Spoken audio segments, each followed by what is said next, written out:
সবুজের পতাকার জন্যে জাতির পিতা সর্বকালের সর্বশ্রেষ্ঠ বাঙালি বঙ্গবন্ধু শেখ মুজিবুর রহমানের আত্মার প্রতি শ্রদ্ধা রেখে এবং তার পরিবারের সকল সদস্যদের প্রতি শ্রদ্ধা রেখে স্মরণ করে জাতীয় চার নেতা ও ৩০ লক্ষ শহীদ ২ লক্ষ মা-বোনের প্রতি শ্রদ্ধা জানিয়ে এই স্বাধীনতার রাষ্ট্রপতি মুক্তিযুদ্ধের মহানায়ক যার নেতৃত্বে সেদিন একাত্তরে আজকে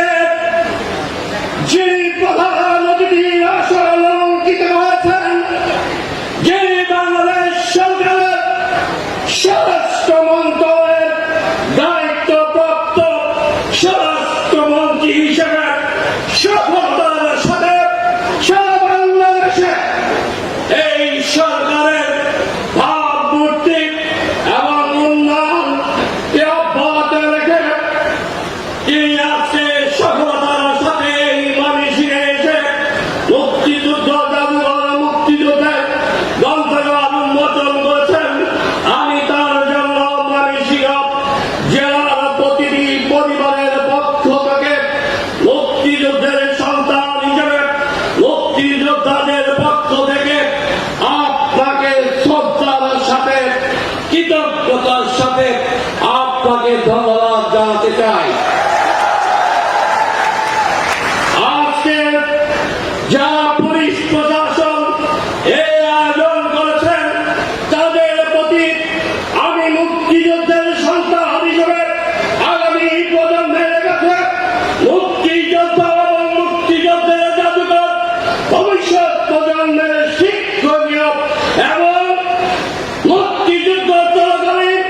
সমস্ত তথ্যাদি নির্মূলভাবে উপস্থাপনের মাধ্যমে আগামী প্রজন্ম মুক্তিযুদ্ধের সরকার মুক্তিযুদ্ধের চেতনায় মূল্যবোধের উপর যে সরকার নেতৃত্ব দিয়ে আজকে সফলতার উচ্চ শিখরে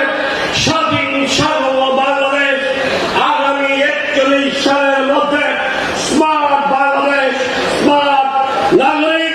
সমৃদ্ধ বাংলাদেশ গড়ার দৃঢ় প্রত্যয় ব্যক্ত করে